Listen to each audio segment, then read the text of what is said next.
ব্যবসা বাণিজ্য অর্থনীতি বিষয়ক টিভি সাপ্তাহিক আয়োজন বিজনেস টকে আপনাদের সবাইকে স্বাগত জানাচ্ছি। আমি সৈয়দ আশিক রহমান। দর্শক, নতুন করে টাকা চেপে বাজারে ছাড়লে তা মূল্যস্ফীতিকে উস্কে দেয়। ফলে উচ্চ মূল্যস্ফীতিতে ভুগতে থাকা দেশগুলো নিত্য পণ্যের মূল্য নিয়ন্ত্রণে বাজারে মুদ্রা প্রবাহ সীমিত রাখতে সংকোচনমূলক মুদ্রানীতি অনুসরণ করে। গত কয়েক বছর ধরে বাংলাদেশ অফিসিয়ালি সেই পথে হাঁটলেও বারবার টাকা চেপে বাজারে ছাড়ায় তৎকালীন সরকারের উদ্দেশ্য নিয়ে প্রশ্ন উঠেছে। বর্তমান governor doctor Ahsan H Mansur গত আগস্টে দায়িত্ব গ্রহণের পরপরই ঘোষণা করেছিলেন, অতীতের মতো টাকা ছাপিয়ে সরকারকে বা কোনো ব্যাংকে অর্থ দেওয়া হবে না। কিন্তু সম্প্রতি প্রায় 22,500 কোটি টাকা চেপে কিছু ব্যাংকে তারল্য সহায়তা দেওয়ায় সৃষ্টি হয়েছে বিতর্ক। প্রশ্ন উঠেছে, মাত্র 3.5 মাসের মাথায় গভর্নর কেন তার সিদ্ধান্ত থেকে সরে এলেন?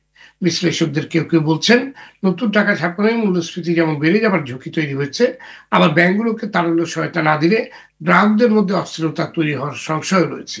এই উভয়মুখী সংকট মোকাবেলায় টাকা ছাপানো ছাড়া বিকল্প কোনো পথ ছিল কিনা কিংবা আছে কিনা তা বুঝতেই আজ আমাদের আলোচনার বিষয় টাকা ছাপানোর বিকল্প কি। আর এই বিষয়ে আলোচনার জন্য আজ আমাদের সঙ্গে স্টুডিওতে আছেন ঢাকা বিশ্ববিদ্যালয়ের ব্যাংকিং অ্যান্ড ইন্স্যুরেন্স বিভাগের অধ্যাপক ডক্টর শাহিদুল জাহিদ, ব্র্যাক ব্যাংকের ভাইস চেয়ারপারসন বিশিষ্ট ব্যাংকার ফারুক মঈনুদ্দিন এবং সিনিয়র সাংবাদিক ও অর্থনৈতিক বিশ্লেষক সুলতান মাহমুদ। যাচ্ছে মূল আলোচনায়। জনাব সুলতান মাহমুদ, 22,500 কোটি টাকা চেপে চরম ঝুঁকিতে থাকা 6টি ব্যাংকে তারল্য সহায়তা দেওয়া হয়েছে। এই পদক্ষেপকে খোদ গভর্নরই খারাপ উদাহরণ হিসেবে দেখছেন। তারপরেও কেন তিনি এমন উদ্যোগ নিলেন? এই পদক্ষেপকে কতখানি যৌক্তিক মনে করছেন আপনি? ধন্যবাদ আপনাকে। প্রথম হচ্ছে যে এই পরিস্থিতিটি তৈরি কেন হলো এবং টাকা কেন ছাপতে হলো। আপনি যেটি শুরুতেই বলেছেন যে 3.5 মাসের মাথায় উনি ওনার পূর্বের সিদ্ধান্ত থেকে সরে এসছেন। এর 3টি কারণ যদি আপনি প্রথমেই আমি বলি আপনাকে। প্রথম কারণটি উনিই তৈরি করেছেন আমার বিবেচনায়।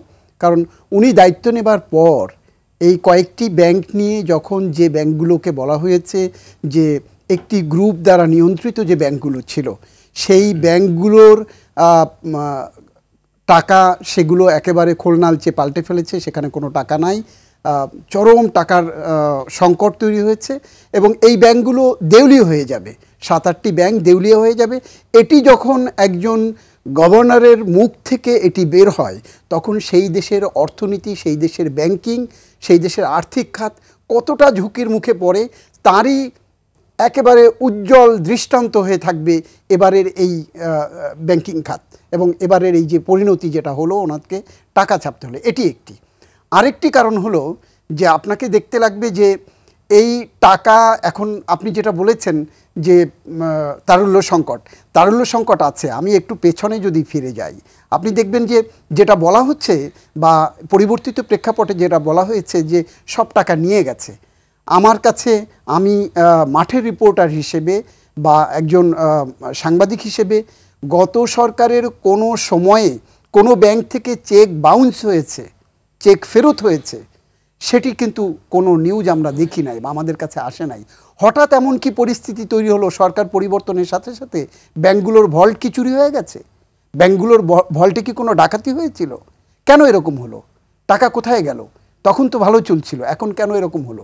এটির মূল কারণটি হলে মানুষের মধ্যে প্যানিক তৈরি হয়েছে, বিশেষ করে গভর্নরের কথাবার্তার কারণে, অতিকথনের কারণে। আমি কথাবার্তা শুধু বলবো না, গভর্নরের শুরুর দিককার যে অতিকথন, সেই অতিকথনের কারণে কিন্তু এই সংকটটা চাঙ্গা হয়েছিল। এবং তখন 2টি বিষয় সামনে এসছে। একটি হলো মানুষ ব্যাংকে টাকা রাখা বন্ধ করে দিয়েছে। সঞ্চয় প্রত্যেক দিন যে ব্যাংকগুলোতে বিভিন্ন মাধ্যমে যে সঞ্চয় আসে নিয়মিতভাবে, সেই সঞ্চয়টা ব্যাংকে রাখা যেমন বন্ধ করে দিয়েছে, উল্টো হলো প্রত্যেকটি মানুষ যারা সঞ্চয়ী, ক্ষুদ্র থেকে বড় বৃহৎ, সবার ভিতরে প্যানিক তৈরি হয়েছে, তাহলে বুঝি আর টাকা পাবো না, সব ব্যাংকে গিয়ে হুমড়ি খেয়ে পড়েছে। এই পরিস্থিতিটা দীর্ঘায়িত হয়েছে এবং একটি পর্যায়ে যখন এই ব্যাংকগুলোতে নতুন করে নির্দিষ্ট কতগুলো ব্যাংকে যখন নতুন করে বোর্ড গঠন করে দেয়া হলো এবং সেই বোর্ডে যারা গেলেন এর অধিকাংশ দেখবেন যে ব্যাংকিং এক্সপিরিয়েন্স নাই, সেরকম অনেকগুলো ব্যাংকে লোক সেভাবে দেওয়া হয়েছে। তো তারা কি করেছে, যারা ওই ব্যাংকগুলোতে যেভাবে ছিল, আমি যদি বলি যে পতিত সরকারের কথা বলা হয়, ফ্যাসিবাদের কথা বলা হয়, ফ্যাসিবাদের সময় যে ব্যাংকাররা ওই ব্যাংকগুলোতে ছিল তারা তখন এখনও আছে। ম্যাক্সিমাম ব্যাংকে কিন্তু তারা এখনও আছে। তারা নতুন যে পরিচালনা পরিষদ তাদেরকে কোনো রকম সহায়তা করে নাই। আর্থিক খাত নিয়ে যারা পেশাদারিত্বের সাথে কাজ করি তারা কিন্তু আবার আর এক নতুন করে নব্য যে দরবেশ, সেই দরবেশের আমরা কিন্তু পদধ্বনি শুনতে পাচ্ছি। একইভাবে ব্যাংকিং খাতের আরেকজন উজিরে খামাখাও কিন্তু তৈরি হয়ে গেছে অলরেডি। নতুন দরবেশের যে মানে আপনি পদধ্বনি শুনছেন, আমরা সেটা আপনার কাছে আসবো যে মানে আলামতটা কি এবং আপনার আসলে আমরা আসলে কোন দিকে এগোচ্ছি। ধন্যবাদ আপনাকে জনাব ফারুক মঈনুদ্দিন। অতীতেও আমরা দেখেছি কখনো টাকা ছেপে আবার কখনো জনগণের করের টাকা থেকে দুর্নীতিতে নিমজ্জিত দুর্বল ব্যাংকগুলোকে তারল্য সহায়তা দেওয়া হচ্ছে। অতীতের সঙ্গে বর্তমান পদক্ষেপের গুণগত পার্থক্য কি দেখছেন আপনি? প্রথম কথা হচ্ছে, ধন্যবাদ আপনাকে। প্রথম কথা হচ্ছে যে গুণগত পার্থক্য এটুকু করার চেষ্টা করা হচ্ছিল। কারণ কথা হচ্ছে যে আসলে টাকা ছাপাকে আমি খুব খারাপ কাজ মনে করি না, কিন্তু তার পেছনে আপনার যদি ম্যাটেরিয়াল কোনো কিছু অ্যাড না হয়, ইকোনমিতে সাইজ যদি না বাড়ে, প্রোডাকশন যদি না হয়, তাহলে টাকা ছাপলে অবশ্যই এটি ইনফ্লেশন হবে। এবং অতীতে যেটা দেখা গেছে সেটি হচ্ছে, আমরা তখনও বলছিলাম যে একদিকে সংকোচনমূলক মুদ্রানীতি প্রবর্তন হচ্ছে মানে মনিটারি পলিসির মাধ্যমে, কিন্তু অন্যদিকে কিছু কিছু ব্যাংককে লিকুইডিটি সাপোর্ট দেওয়া হচ্ছে। এটি কিন্তু একেবারে পরস্পর বিরোধী কার্যক্রম ছিল এবং এটি কোনোভাবে সাপোর্ট করা যায় না যে নির্দিষ্ট কয়েকটি ব্যাংককে তাদেরকে যেইভাবে লিকুইডিটি সাপোর্ট দেওয়া হচ্ছিল সেটি কিন্তু কখনোই ব্যাংকিংয়ের জন্য ভালো পদক্ষেপ ছিল না এবং তাদেরকে তখনও লিকুইডিটি সাপোর্ট দিতে হয়েছে। আজকে যখন লিকুইডিটি সাপোর্ট দেওয়া বন্ধ হয়ে গেছে তখনই কিন্তু এই ব্যাংকগুলো বিপাকে পড়েছে। তখন যদি এই লিকুইডিটি সাপোর্ট দেওয়া না হতো কিংবা তখন যদি এই মানি প্রিন্ট করে তাদেরকে দেওয়া না হতো, তাহলে কিন্তু তখনও তাদের এই তারল্য সংকটটা দেখা দিত। কারণ কথা হচ্ছে সেই সব ব্যাংকে সীমাহীন লুটপাট হয়েছে, আমরা আজকে যেটা দেখতে পাচ্ছি। তো এখন কথা হচ্ছে যে গুণগত পার্থক্য এটুকু করার চেষ্টা করা হচ্ছিল যে সরকারের কিংবা সেন্ট্রাল ব্যাংক থেকে মানি প্রিন্ট, যেটাকে আমরা বলি মানে মানি প্রিন্ট করা মানে তাদের ভল্ট থেকে বের করে এদেরকে ক্যাশ টাকা দেওয়া, সেটির জন্য একটি বিকল্প ব্যবস্থা যেটা করা হয়েছিল, বাজারে যে লিকুইডিটিটা ছিল বিভিন্ন এক্সেস লিকুইডিটি সম্পন্ন যেসব ব্যাংক, তাদের কাছ থেকে বাংলাদেশ ব্যাংকের আপনার গ্যারান্টির এগেনস্টে ওইসব ব্যাংকগুলোকে, উদ্বৃত্ত যে ব্যাংকগুলো, তারা লিকুইডিটি সাপোর্ট দিয়ে আসছিল। কিন্তু এখানে বিষয়টা হচ্ছে যে আসলে এটি তাদের যে প্রয়োজন, এই 4-5টি ব্যাংক যাদেরকে অথবা আরও 6-7টি ব্যাংক যাদেরকে দেওয়া হচ্ছে, তাদের ওখানে হোল এত বড়, গর্ত এত বড় যে এই ব্যাংকগুলো তাদেরকে দিয়ে কুলিয়ে উঠতে পারছে না। এবং this is number one. Number two হচ্ছে, এটার উদ্দেশ্য ছিল যে যেসব ব্যাংক দিয়েছে তারাও জানে যে যাদেরকে দিয়েছে তারা কিন্তু আপন ক্লেম টাকাটা ফেরত দিতে পারবে না, তখন তারা বাংলাদেশ ব্যাংকে এই গ্যারান্টিটা ইনভোক করতে হবে, ফেরত চাইতে হবে টাকাটা, তখন তাদেরকে হয়তো প্রিন্ট করে দিতে হবে। তার মানে ব্যাপারটা হচ্ছে যে ইমিডিয়েট প্রিন্ট না করে এটাকে ডেফার করা গেল। এই ডেফার করার কারণে এটা হয়েছে। কিন্তু দেখা গেল যে তাদের প্রয়োজন এত বেশি যে এই ব্যাংকগুলো লিকুইডিটি সাপোর্ট দিয়েও পোষাতে পারবে না। This is number one. আরেকটা কথা হচ্ছে যে এখন না হলে একটু ব্যবসা বাণিজ্য স্থবির বলে উদ্বৃত্ত লিকুইডিটি সম্পন্ন ব্যাংকগুলো তাদেরকে লিকুইডিটি সাপোর্ট দিতে পারছে। আমরা যদি আশাবাদী লোক হিসাবে যদি আমরা মনে করি যে সামনে ব্যবসা বাণিজ্য আবার চাঙ্গা হবে, তখন কিন্তু এই উদ্বৃত্ত লিকুইডিটি সম্পন্ন ব্যাংকগুলো তাদের নিজেদেরকে ফান্ড প্রয়োজন হবে, তখন কোত্থেকে আসবে টাকাটা? সুতরাং ইস্যুটা হচ্ছে যে এইটিকে একটা ফায়ার ফাইটিংয়ের মতো ব্যবস্থা করা হচ্ছিল, যেটা আমরা দিচ্ছিলাম এই উদ্বৃত্ত ব্যাংকগুলো থেকে। এটা আমরা অগ্নি নির্বাপন ব্যবস্থার মধ্যে ফায়ার ফাইট করছিলাম, কিন্তু এটা কখনোই পার্মানেন্ট সলিউশন হতে পারে না। কারণ কথা হচ্ছে যে ব্যাংকগুলোর মধ্যে যে আপনার বিশাল গহ্বর সৃষ্টি হয়েছে লুটপাটের কারণে, এবং টাকা বাইরে চলে যাক, যেখানে যাক, কিংবা জালিয়াতির মাধ্যমে, বেনামি ঋণের মাধ্যমে যাক, এগুলো যতদিন পর্যন্ত এগুলো আস্তে আস্তে ফেরত আনা সম্ভব না হবে, ততদিন কিন্তু এইভাবে চালিয়ে যেতে হবে। জি, ধন্যবাদ আপনাকে অধ্যাপক ডক্টর শহীদুল জাহিদ। জনগণ মূল্যস্ফীতির বিরুদ্ধে লড়াই করছে, সরকার মূল্যস্ফীতি নিয়ন্ত্রণে নানামুখী উদ্যোগ নিচ্ছে। এমন সময় নতুন করে টাকা ছাপার কি অভিঘাত দেশের অর্থনীতিতে পড়তে পারে? জি, আপনাকে ধন্যবাদ জানাতে চাই আমাদের সম্মানিত সহ আলোচকবৃন্দ আছেন, তাদেরকে আপনি সময় উপযোগী একটি আলোচনার সূত্রপাত করেছেন। টাকা ছাপানোর আসলে এই মুহূর্তে খুব বেশি বিকল্প ছিল না। টাকা ছাপানোর বিকল্প হতে পারত যে ট্যাক্স বাড়িয়ে দেওয়া, তো সেটা তো আসলে সম্ভব হচ্ছে না। তারপরে টাকা ছাপানোর বিকল্প ফর এক্সাম্পল হচ্ছে বিদেশ থেকে ঋণ সংগ্রহ করা, সেটাও এই মুহূর্তে স্বল্প মেয়াদে এটা হয়তো ইস্যু করা যাচ্ছে না। এখন যে বিষয়টা আমরা ইতিমধ্যে আলোচনায় শুনলাম যে আগে অতীতে ব্যাংকগুলো ভালোই চলছিল, আমি বিনয়ের সাথে একটু দ্বিমত পোষণ করতে চাই। আগে যেটা ছিল যে অ্যাসিমেট্রিক ইনফরমেশন, মানে তথ্য প্রবাহের যে একটা বিঘ্নতা, এটা ছিল। দেখুন যে উইন্ডো ড্রেসিং করে রাখা হচ্ছে। উইন্ডো ড্রেসিং, আমি বেশ কিছু তথ্য দিচ্ছি। যেমন এই মুহূর্তে এখন নতুন গভর্নর বা অন্তর্বর্তীকালীন সরকার তারা 22,500 কোটি টাকা ছাপিয়েছে, কিন্তু এই 5ই আগস্টের পূর্ববর্তী সময়ের যে হিসাবটা, এখানে প্রায় 60,000 কোটি বা 70,000 কোটি টাকা এটা কিন্তু প্রিন্টিং প্রেস থেকে ছাপিয়ে এই ব্যাংকগুলোকেই তারল্য সহায়তা দেওয়া হয়েছে। আপনি জেনে অবাক হবেন যে উইন্ডো ড্রেসিংয়ের এমন একটা পর্যায়ে গিয়েছে যে এই যে বিপদে পড়া ব্যাংকগুলো, এদের সর্বশেষ বৎসর, হিসাব বৎসরের যদি আপনি অডিট রিপোর্টগুলো দেখেন, ফিনান্সিয়াল স্টেটমেন্ট দেখেন, এখানে দেখবেন যে তাদের নন পারফর্মিং লোন হয়তো 4 to 5% বা 6%। এখানে আমাদের ন্যাশনাল অ্যাভারেজটাই হচ্ছে ডাবল ডিজিট, 10 বা 12% ঘরে। কিন্তু এই বিপদে পড়া ব্যাংকগুলো তারা হচ্ছে কারসাজির মাধ্যমে, উইন্ডো ড্রেসিংয়ের মাধ্যমে, যারা হচ্ছে অডিটর আছে তাদের মাধ্যমে এরা কি করেছে, এটা 4-5% রেখে দিয়েছে, নাম্বার 1। নাম্বার 2 যেটা, সেটা হচ্ছে এই সমস্ত ব্যাংক এরা কিন্তু আসলে সুশাসনের যে ঘাটতি, এটা কিন্তু আগেও ছিল, এখনও আছে, ভবিষ্যতে কতটুকু থাকবে বা না থাকবে সেটা ভিন্ন বিষয়। তবে একটা বিষয় একটু আলোকপাত করতে চাই, যেটা হচ্ছে যে এই সমস্ত ব্যাংকের সংখ্যা, যেটা আমাদের ফারুক মঈনুদ্দিন ভাই বললেন, উনি ব্যাংকার ছিলেন, তো আসলে আমাদের দেখে যে নন ব্যাংক পপুলেশন, এদের সংখ্যা কিন্তু হিউজ।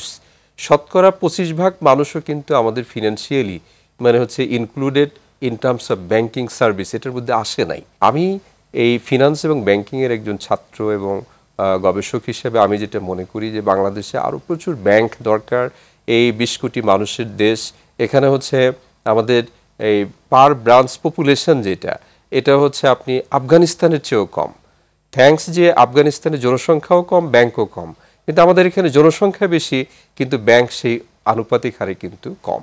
তো যাই হোক, আমি যে মূল প্রসঙ্গ যেটা, সেটা আপনি যে প্রশ্নটা করেছেন যে আমাদের এখানে টাকা ছাপিয়ে দেওয়া হলো, এর কোনো বিকল্প এই মুহূর্তে ছিল কি না, আমি বলতে চাই যে এটা আগে দিলে হয়তো এই ক্রাইসিসটা হতো না। গভর্নর সাহেব যেটা প্রথমে যেটা বলেছিলেন যে এই ব্যাংকগুলো হয়তো দেউলিয়া হয়ে গিয়েছে, যদি দেউলিয়া হয়ে গিয়ে থাকে তাহলে এগুলো পর্ষদ পুনর্গঠনের দরকার ছিল না। বাংলাদেশে তো আসলে মার্জার অ্যাকুইজিশনের সেরকম কোনো নিয়ম নাই, তো সুতরাং এই মুহূর্তে রাজনৈতিক কোনো সরকারও নাই, জাতীয় সংসদ নাই যে হুট করে একটা আইন প্রণয়ন করা হবে। তো সুতরাং মার্জার অ্যাকুইজিশন এত সহজে বাংলাদেশে সম্ভব না। সুতরাং এখানে ব্যাংকগুলোকে যদি আমরা টিকিয়ে রাখতে চাই তাহলে কিন্তু টাকা ছাপানোর বিকল্প ছিল না। সুতরাং বাংলাদেশ ব্যাংক টাকা ছাপিয়েছে, এটা মন্দের ভালো বলে আমি মনে করি। সাথে সাথে বাংলাদেশ ব্যাংকের উচিত হবে প্রথমে যে তাদের যে স্টেটমেন্ট ছিল, তাদের যে অবস্থান ছিল যে ব্যাংক দেউলিয়া হয়ে যাচ্ছে, ডিপোজিটরদেরকে 1 লাখ টাকা বা 2 লাখ টাকার বেশি দেওয়া যাবে না, ক্ষুদ্র ডিপোজিটররা কিছু টাকা পাবে।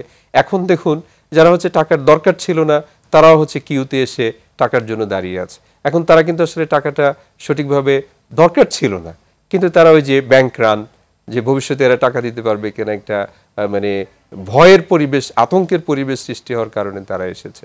আমার কাছে মনে হয় ব্যাংকে যদি আভ্যন্তরীণ সুশাসনটা প্রতিষ্ঠিত করা যায়, যদি অ্যাসিমেট্রিক ইনফরমেশন, তথ্য প্রবাহে যে বিঘ্নতা আছে, এটা যদি আমরা সুষম তথ্য প্রবাহ নিশ্চিত করতে পারি, আস্থা অর্জনের মাধ্যমে জনগণের ডিপোজিটটা যদি আমরা ব্যাংকে প্রবাহটা দিতে পারি।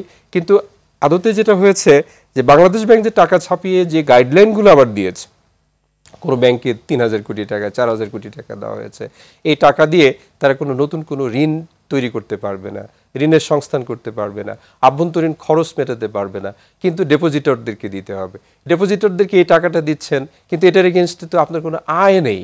এই যে বাংলাদেশ ব্যাংক টাকা দিয়েছে, এটা আসলে সাময়িক একটা ঠেকা দেওয়ার ব্যবস্থা, সাময়িক বন্দোবস্ত, কিন্তু ব্যাংকগুলোর জন্য একটু কস্টলি বটে। জি, ধন্যবাদ আপনাকে জনাব সুলতান মাহমুদ। টাকা ছেপে না হয় গ্রাহকদের শান্ত করা গেল, কিন্তু দীর্ঘমেয়াদে যাতে ব্যাংকগুলো সফল হতে পারে সেই উদ্যোগ বা পদক্ষেপ কি আপনি দেখছেন? ধন্যবাদ।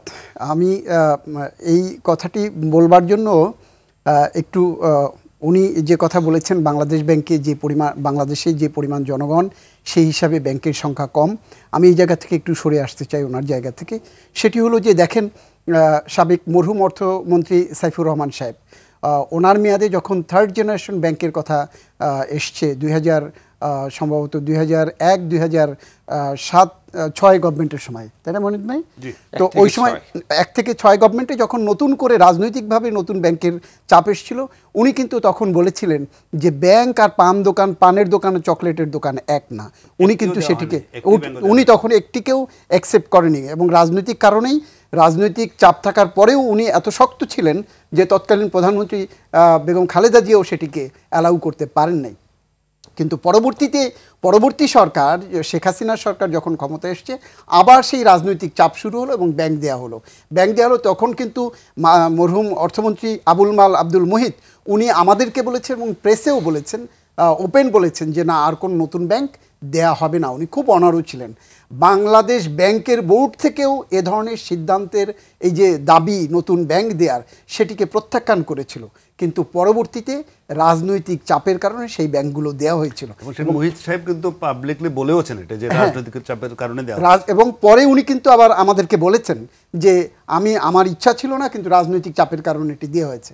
আপনি যদি একটু হিসেব কষে দেখেন যে ব্যাংকগুলো দেয়া হয়েছিল, এর ম্যাক্সিমাম ব্যাংক কিন্তু এখন ঝুঁকিপূর্ণ ব্যাংকে, হাতে গোনা 2-3টি ব্যাংক বাদে বাকি সবগুলো ফোর্থ জেনারেশনের ব্যাংকগুলো খুব বাজে অবস্থায় চলে এসছে। তো সেই জায়গা থেকে আমি বলবো যে আপনি যেটা এখন বলছেন যে ব্যাংকগুলোকে বাঁচানোর উপায় কি, যে টাকা দিয়েছে সেই টাকা দেওয়ার পরে আবার সেখানে শর্ত জুড়ে দেওয়া হয়েছে এই টাকা কোনো নতুন লোন দেওয়া যাবে না বা তাদের ডে টু ডে এক্সপেন্ডিচারে ব্যয় করা যাবে না, তাহলে এই টাকাটা আপনি যখন নিচ্ছেন শুধুমাত্র যারা বিনিয়োগ ছিল তাদের টাকা ফেরত দেওয়ার জন্যই যদি হয়, তাহলে তার অপারেটিং কস্ট আসবে কোত্থেকে? 5% স্প্রেডের কথা আমরা বলে থাকি, ব্যাংক চালানোর জন্যই যে সে টাকাটা আসবে কোত্থেকে? তার যদি ব্যবসা না হয় ব্যাংক ঘুরে দাঁড়াবে কোত্থেকে? এটি আমার মনে হয়েছে হাত পা বেঁধে সমুদ্রে ফেলে সাঁতার কাটতে বলা হয়েছে এই টাকা দেওয়ার মধ্য দিয়ে।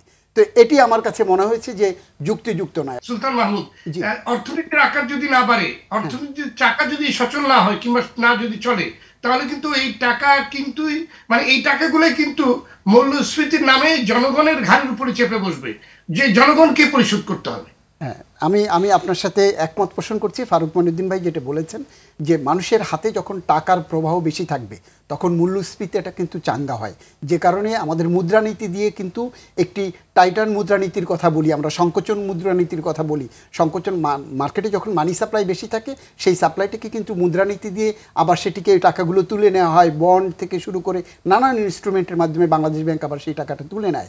আর আপনি যেটি বলছেন যে অর্থনীতি ঘুরে দাঁড়াবে, আপনি বেসিক ব্যাংক থেকে শুরু করে সোনালী ব্যাংক থেকে শুরু করে এই প্রবাসী কল্যাণ ব্যাংক, যতগুলো ব্যাংক বাজে অবস্থায় গেছে, এই যে টাকা দেয়া হলো এইটি এর আগে কিন্তু সোনালী, জনতা, অগ্রণী, বেসিক এদের কি কোনো বাংলাদেশ ব্যাংক কিন্তু পুনর্ভরণ অর্থায়ন করেছে? তাদের টাকা নাই, তাদেরকে কিন্তু টাকা দিয়েছে, সরকার টাকা দিয়েছে যে না ব্যাংক চালিয়ে রাখবার জন্য, অর্থনীতিকে সচল রাখবার জন্য। কিন্তু যেটিকে বলছেন যে গাছ কেটে ফেলা যাবে না, আমার এই জায়গায় একটু দ্বিমত হলো। যে গাছ অন্য গাছের ক্ষতি করবে, যে গাছগুলো আগাছায় পরিণত হয়েছে, সেই গাছ না রাখাটাই ভালো। সেই গাছ রাখলে অন্যান্য যে গাছগুলো বেড়ে উঠবে, ফসল দেবে, ফুলে ফলে সজ্জিত হবে, তাদের কিন্তু বিকাশ হবে না। সেই জন্য আমরা দেখি কৃষক কিন্তু তার ফসলের ক্ষেতে নিড়ানি দিয়ে আগাছা পরিষ্কার করে ফেলে। তো ব্যাংক ব্যবস্থায় কিন্তু আগাছা তৈরি হয়েছে। দীর্ঘমেয়াদে ব্যাংকিং খাতকে স্বচ্ছ এবং অর্থবহ ব্যাংকিং খাত করবার জন্য, দেশের অর্থনীতিতে ভালো রোল প্লে করবার জন্য এবং সুশাসন প্রতিষ্ঠার জন্য আমার মনে হয় যে আগাছা ছেটে ফেলবার একটি সময় আছে, এবং সেটি রাজনৈতিক সরকারের সময় খুব দুরূহ হয় নানান কারণে। এই তত্ত্বাবধায়ক সরকার বলেন বা অন্তর্বর্তীকালীন সরকার বলেন, তাদের পক্ষেই এ ধরনের সিদ্ধান্ত নেওয়াটা সমীচীন এবং সহজ। ধন্যবাদ আপনাকে। জনাব ফারুক মঈনুদ্দিন, ব্যাংক খাতে রোগ সারানো যেমন গুরুত্বপূর্ণ, তেমনি বিনিয়োগের গতি বা পরিবেশ ঠিক রাখাও গুরুত্বপূর্ণ। এই উভয়ের মধ্যে ভারসাম্য কতখানি রক্ষা করা হচ্ছে? ঋণ ক্লাসিফিকেশনের মেয়াদ 3 মাস করাকে অনেক ব্যবসায়ী ইতিবাচক হিসেবে দেখছেন না। আপনার ব্যাখ্যা এবং বিশ্লেষণ শুনবো, তবে ছোট্ট একটি বিরতির পর। দর্শক, বিজনেস টকে নিচ্ছে ছোট্ট একটি বিরতি, ফিরছে অল্প সময়ের মধ্যেই, সাথেই থাকুন। দর্শক, বিরতির পর আপনাদের আবারও স্বাগত। দেখছেন ব্যবসা বাণিজ্য বিষয়ক আলোচনার অনুষ্ঠান বিজনেস টক। সঙ্গে আছি আমি সৈয়দ আশিক রহমান। আজ আমরা আলোচনা করছি টাকা ছাপানোর বিকল্প নিয়ে। আমরা ফিরছি আলোচনায়। যারা ফারুক মনিরুদ্দিন, বিরতির আগে যে প্রশ্নটি আপনার কাছে ছিল, ঋণ শ্রেণীকরণের মেয়াদ 6 মাস থেকে কমিয়ে 3 মাস করা হয়েছে। ব্যবসায়ীদের কেউ কেউ বর্তমান বাস্তবতায় এটাকে বিনিয়োগের ক্ষেত্রে প্রতিবন্ধকতা হিসেবে দেখছেন। ব্যাংক খাতে রোগ সারানো যেমন গুরুত্বপূর্ণ, তেমনি বিনিয়োগের গতি বা পরিবেশ ঠিক রাখাও গুরুত্বপূর্ণ। এই উভয়ের মধ্যে ভারসাম্য কতখানি রক্ষা করা হচ্ছে? ধন্যবাদ। আপনার এই প্রশ্নটি জবাব দেওয়ার আগে আমি একটু শহীদুল সাহেবের একটা কথা আমি বলি, আমি বলতে চাই সেটি হচ্ছে যে তিনি বলেছেন আমাদের দেশে পপুলেশন ওয়াইজ ব্যাংক কম। আমাদের কথা এটা না, ব্যাংক কম তো না, আমাদের তো শাখা দরকার ছিল।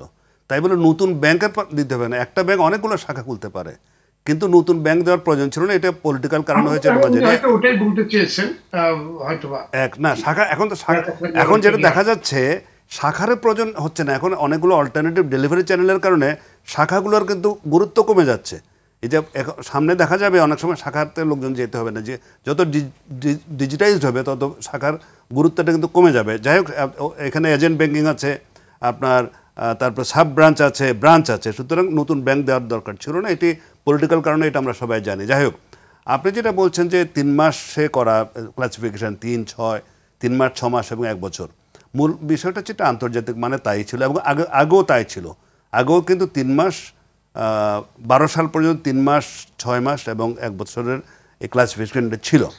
পরবর্তী সময় 2018-তে যখন নতুন সরকার গঠিত হয় 19 সালের প্রথম থেকে, তৎকালীন অর্থমন্ত্রী যিনি একজন অ্যাকাউন্টেন্টও বটে, তিনি কিন্তু একজন এসে বললেন যে আমি আর 1 টাকাও বাড়তে দেব না খেলাপি ঋণ। সুতরাং খেলাপি ঋণ বাড়তে না দেওয়ার তিনি কিন্তু চেষ্টা করেছেন এবং তার তিনি অ্যাকাউন্টেন্টের কায়দায় করেছেন। অ্যাকাউন্টেন্টদের বিষয়ে, অ্যাকাউন্টেন্টদের বিষয়টা তারা জাগলারি করতে পারেন। ব্যাপারটা হচ্ছে যে আপনি খেলাপি ঋণের হার 1 টাকাও বাড়বে না, তার দুটো উপায় আছে। একটি হচ্ছে আপনি খেলাপি ঋণের সংজ্ঞাটা পরিবর্তন করে দেবেন। খেলাপি ঋণটাকে আরও ওয়াইড, 3 মাসের জায়গায় আপনি 6 মাস করে দেন। আপনি এটা বাড়িয়ে দিলে খেলাপি ঋণ কমে যাবে, হার কমে যাবে। 1, 2 হচ্ছে আপনি লোন বেড়ে গেলে কিন্তু হার কমে যাবে। সুতরাং খেলাপি ঋণ আদায় করে কিন্তু কমানো সম্ভব, সেটা হচ্ছে সবচেয়ে আদর্শ উপায়। তিনি তখন বললেন যে কেন 2009 সালে ছিল 26%, এখন হচ্ছে 12%। কারণ তখনকার যে ঋণ এবং তখনকার যে ক্লাসিফিকেশন, এটা পার্থক্য দেখালেন। মানে উনি একটা শতকরা হিসাবের একটা জাগলা দেখালেন। 1, 2 হচ্ছে উনি আরেকটা নতুন তত্ত্ব দিলেন যে আসলে আমাদের দেশে এখানে যে ইন্টারেস্ট ক্যালকুলেশন হয় সেটি চক্রবৃদ্ধি হারে হয়। সুতরাং চক্রবৃদ্ধি হারে হওয়া মানে ইন্টারেস্টের পরিমাণটা বেড়ে যায়। সুতরাং সে কারণেই খেলাপি হয়। কিন্তু তিনি উল্টা কথা বলেছেন, আসলে খেলাপি হয় বলে ইন্টারেস্ট রেট বেশি রাখতে হয়। সুতরাং এই বিভিন্নভাবে চেষ্টা করেও কিন্তু তিনি পারেন নাই, কমাতে পারেন নাই। আমাদের আসলে 30%, এটা আপনার আমাদের ফোরকাস্ট হচ্ছে এটা 30% দিকে দাঁড়াবে আমাদের খেলাপি ঋণের হার। এখন officially 17%, it will reach officially এখনো উইন্ডোড্রেসড, এখনো কিন্তু ওই 15 মাসের ওগুলো এখনো বেরিয়ে আসে নাই। 15 মাসেরটা আগামী ডিসেম্বরে কিছু বেরিয়ে আসবে। সুতরাং এটা 30% গিয়ে দাঁড়াতে পারে। এই হচ্ছে বিষয়।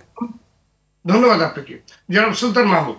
একদিকে মূল্যস্ফীতি নিয়ন্ত্রণ, অন্যদিকে ব্যাংক খাতকে ঝুঁকি মুক্তি রাখা, এই উভয় দিকে সফলভাবে সামাল দেওয়ার উপায়টা কি?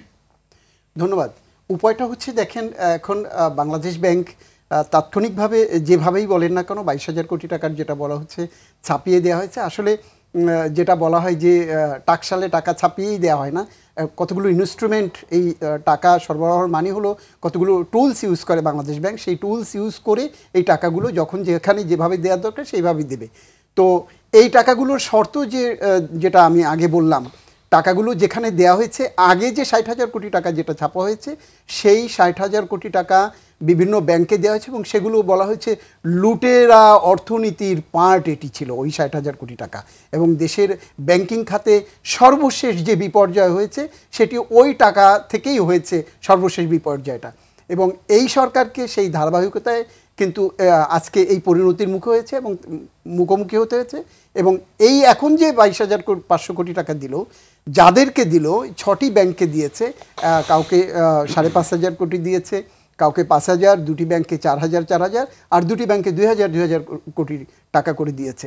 এখন এই টাকাগুলোর যাতে সদ্ব্যবহার হয় সেটি দেখবার জন্য সবচেয়ে বড় কাজ হলো বাংলাদেশ ব্যাংকের মনিটরিংটাকে জোরদার করতে হবে। এই টাকাটা কোথায় যাচ্ছে, কিভাবে যাচ্ছে, সেই শক্তি কিন্তু বাংলাদেশ ব্যাংকের আছে। এই অভিজ্ঞ ব্যাংকার, বাংলাদেশে অনেক অভিজ্ঞ ব্যাংকার আছে। সোজা পথ, আইনি কাঠামো এবং আইনি সুশাসন যদি প্রতিষ্ঠা করা যায় তাহলে ব্যাংকিং ব্যবস্থায় কিন্তু বিশৃঙ্খলা থাকবে না।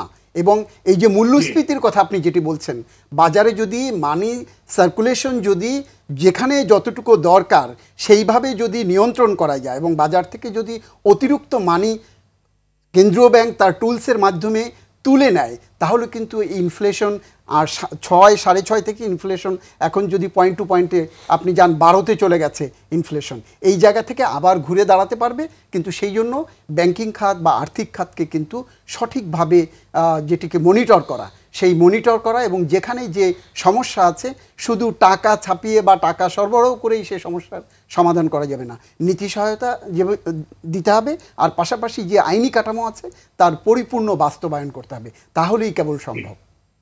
ধন্যবাদ আপনাকে অধ্যাপক ডক্টর শহীদুল জাহিদ। টাকা না ছাপিয়েও কি পরিস্থিতি সামাল দেওয়া যেত না? কেউ কেউ তো মনে করছেন, এবং কিছুক্ষণ আগে সুলতান মাহমুদ যেমনটি বললেন, যে কর্তৃপক্ষের অসতর্ক কথাবার্তার কারণে পরিস্থিতি জটিল হচ্ছে। আপনার বিশ্লেষণ শুনতে চাই। না, এখানে আরেকটা যেটা উপায় হতে পারতো সেটা হচ্ছে যে লুণ্ঠিত টাকা সেটা যদি আমরা উদ্ধার করতে পারতাম, কিন্তু এটা তো আসলে একদিনের বা স্বল্প পরিসরের কোনো বিষয় না। বাংলাদেশে এরকম খুব বেশি উদাহরণ নাই, শুধুমাত্র 2-1টা কেস যেটা ছিল সিমেন্টসের ক্ষেত্রে আমার যতটুকু মনে হয় এ ধরনের যে পাচারকৃত অর্থ এটা ফেরত এসেছিল।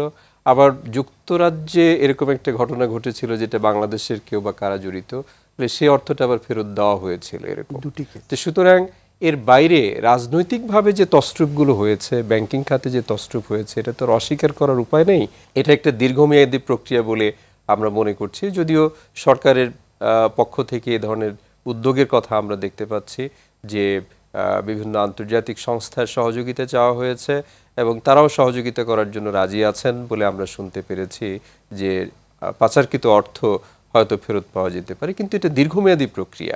স্বল্প মেয়াদে যেটা ইতিমধ্যে তো টাকা ছাপিয়েছে সরকার, একই দিক থেকে কিন্তু তারা বন্ড ইস্যুর মাধ্যমে ইতিমধ্যে যারা তারল্য উদ্বৃত্ত আছে ব্যাংকসমূহ তাদের কাছ থেকে কিন্তু ওপেন মার্কেট সেল এর মাধ্যমে তারা কিন্তু টাকা সংকোচন করছে। ইনফ্লেশন যেটা, এটা তো আসলে ইনফ্লেশন তো অনেক ধরনের আছে, যে সব ইনফ্লেশন যে খারাপ অর্থনীতির জন্য সেটাও না। কিন্তু আমরা নিকট অতীতে জাপানে এরকম একটা অর্থনীতিবিদ এবং প্রধানমন্ত্রী ছিলেন। আমরা বলি যে little inflation is good for the economy.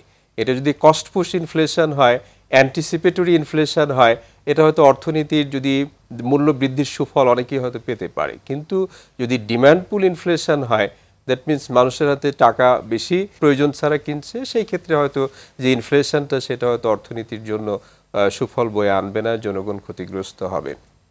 এখন বিষয়টা হচ্ছে আপনি যে সরাসরি যে প্রশ্নটা করেছেন যে বিকল্প ছিল কিনা, এই মুহূর্তে আমার কাছে মনে হয় যে খুব বেশি বিকল্প থাকলে তো হচ্ছে সরকার নিজেই সেই উদ্যোগগুলোর দিকে যাইতেন। কিন্তু এই মুহূর্তে আসলে টাকা না চাপিয়ে অন্য কোনো বিকল্প মানে স্বল্প মেয়াদে ছিল বলে আমি মনে করি না। জি, ধন্যবাদ জনাব ফারুক মঈনুদ্দিন। কেন্দ্রীয় ব্যাংকের জিম্মায় সবল ব্যাংক দুর্বল ব্যাংকের ঋণ দিয়ে পরিস্থিতি মোকাবেলার পদক্ষেপ নেওয়া হয়েছিল, কিন্তু উদ্যোগটি কাজ করেনি। ব্যাংক মার্জারের উদ্যোগও থেমে গেছে। এর কারণ কি? প্রথম কথা হচ্ছে মার্জারের যে উদ্যোগটা নেওয়া হয়েছিল সেটা ছিল ভুল সিদ্ধান্ত। মার্জার কিন্তু নীতিমালা প্রয়োজন হয় যখন এই যে জোর করে মার্জার করা হয়, কিন্তু মার্জার তো ওয়ার্ল্ড ওয়াইড একটা খুবই কমন একটা প্র্যাকটিস, এটা বিজনেস স্ট্র্যাটেজি। আমাদের দেশে ব্যাংক মার্জার হয়েছে, তো শিল্প ব্যাংক এবং শিল্প ঋণ সংস্থা মার্জার হয়েছে। আমাদের দেশে যারা বাংলাদেশ ডেভেলপমেন্ট ব্যাংক হয়েছে মার্জ করে, যদি দুটো শিডিউল্ড ব্যাংক ছিল না, এগুলো প্রচুর হয়েছে। সুতরাং আমাদের এখানে যেটা হচ্ছে যে কায়দায় করা হচ্ছিল সেই কায়দাটি সঠিক ছিল না। আদারওয়াইজ দুইটি ব্যাংক যদি মনে করে আমরা মার্জ করব, এটার জন্য নীতিমালার প্রয়োজন হয় না। তারা কিন্তু যদি মনে করে আমরা মার্জ করব, এটা মার্জ তারা করতেই পারে একসাথে। সুতরাং তার জন্য আলাদা করে নীতিমালা প্রয়োজন নেই। যেটা করা হচ্ছিল যে সোকল্ড নীতিমালা, সেই নীতিমালার মাধ্যমে যেভাবে করা হচ্ছিল মানে প্রায় জোর করে বিয়ে দেওয়ার মতো অবস্থা ছিল, মানে একজনের সাথে আরেকজনের, যেটা এক পক্ষ রাজি আর এক পক্ষ রাজি না, এরকম ব্যাপারটা হচ্ছিল এবং তাই হয়েছে কিন্তু আলটিমেটলি, এবং সেই কারণে এটা ফেলও করেছে। আপনি যে একটু আগে বলছিলেন যে এই যে টাকা ছাপানোর ব্যাপার, আমি অনেকদিন ধরে একটা প্রস্তাব দিই, কিন্তু আমাদের দেশে এই যে আমরা কথা বলি আপনাদের সাথে, এগুলো কখনো কোনো কাজ হয় না। প্রথম কথা হচ্ছে দেখেন, একটা জিনিস করা যেত না যে আমাদের দেশে ক্যাশ একটা নির্দিষ্ট অ্যামাউন্টের উপরে কোনো ক্যাশ ট্রানজ্যাকশন হবে না, সব ব্যাংকের মাধ্যমে হবে, ডিজিটাল হবে, মানে অ্যাকাউন্টে হবে, মানে ইন্টারনেট অথবা ব্যাংকিং টু ব্যাংক। এখন লোকজনের ক্যাশ টাকার প্রয়োজন হবে না। এটা কিন্তু চাইলেই করতে পারে, বলতে পারে যে 5 লক্ষ টাকার উপরে কোনো আপাতত 5 লক্ষ টাকার উপরে কোনো জিনিস ক্যাশ ট্রানজ্যাকশন হবে না, এটা হবে bank to bank, account two account transfer হবে। তখন লোকজন যে এই ক্যাশের প্রয়োজনটা কমে যেত, মানে আমাদের ক্যাশ বেস সোসাইটিটা, আপনি গ্রামে গঞ্জে আলাদা কথা, কিন্তু এমনিতে আমাদের দেশে দেখা যায় কি ট্যাক্স ফাঁকি দেওয়ার জন্য, মানি লন্ডারিং করার জন্য সবাই ক্যাশ টাকা ট্রানজ্যাকশন করতে চায়, এবং এতে করে শুধুমাত্র ক্যাশ টাকার উপর প্রেশার কমতো না, এতে করে সরকার ট্যাক্স ফাঁকি দেওয়াটা বন্ধ করতে পারতো, মানি লন্ডারিংটা বন্ধ করতে পারতো। সেই সাহসী একটা সিদ্ধান্ত এখনই দরকার। এখন এই সময়টি করা যায় যেহেতু কোনো রাজনৈতিক এজেন্ডা এই সরকারের নাই। ব্যবসায়ীরা এখনও পর্যন্ত ওই ব্যাংকিংয়ের উপরে কিংবা সরকারের উপরে অতখানি প্রভাব বিস্তার করতে পারছে না। এখন কিন্তু একটা সময় আছে এটা করার জন্য, বৈপ্লবিক এই সিদ্ধান্ত করে নেওয়ার জন্য। ধন্যবাদ। আমাদের আলোচনা একদম শেষ পর্যায়ে। ফারুক মহিউদ্দিন, পরিস্থিতি তো এমন যে খালে কুমির ডাঙ্গায় বাঘ, এই বই সংকট মোকাবেলায় আপনার পরামর্শ কি? আপনার পরামর্শ শুনে আমাদের আলোচনা শেষ করুন।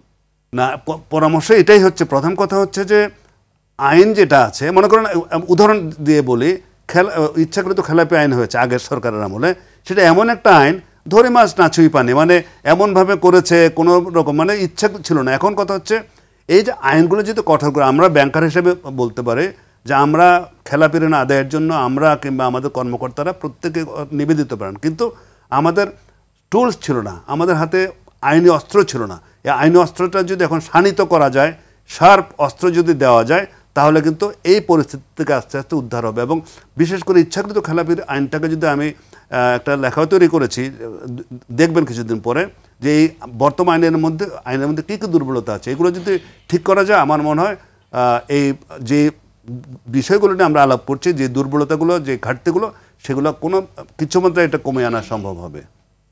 জি, ধন্যবাদ। ধন্যবাদ আপনাদের সবাইকে আজকে আলোচনায় যোগ দেওয়ার জন্য। দর্শক, অর্থনীতির আকার বড় হওয়ার সঙ্গে সঙ্গে প্রয়োজনীয় অর্থের যোগান দিতে টাকা ছাপানোর প্রয়োজন হয়, কিন্তু স্থবির অর্থনীতিতে টাকা ছাপালে তার বহুমুখী নেতিবাচক প্রভাব পড়ে। তবে গত 15.5 বছরে দেশের ব্যাংক খাতে চরম অনিয়ম দুর্নীতির কারণে যে পরিস্থিতি তৈরি হয়েছে, তা মোকাবেলায় টাকা ছাপানো ছাড়া স্বল্প মেয়াদে তেমন কোনো বিকল্প ছিল না। আজকে আলোচকরা যেমনটি বলবার চেষ্টা করেছেন, দীর্ঘমেয়াদে যাতে ব্যাংক খাত ঘুরে দাঁড়াতে পারে সেই জন্য কঠোর এবং কৌশলী পদক্ষেপ নিয়ে অব্যাহত থাকতে হবে। যে উদ্দেশ্যে ব্যাংকগুলোকে তারল্য সহায়তা দেওয়া হয়েছে তা যথাযথভাবে অনুসরণ নিশ্চিত করতে মনিটরিং এর ব্যবস্থা করতে হবে। পাচার এবং খেলাপি হয়ে যাওয়া ঋণের টাকা আদায়ে ব্যাংকগুলোকে সক্রিয় করতে হবে। দ্রুততম সময়ে দেশের অর্থনীতি চাঙ্গা করার পথ খুঁজে বের করতে হবে। দর্শক, আজ এ পর্যন্তই। সবাই ভালো থাকুন, সুস্থ থাকুন। সঙ্গে থাকার জন্য ধন্যবাদ।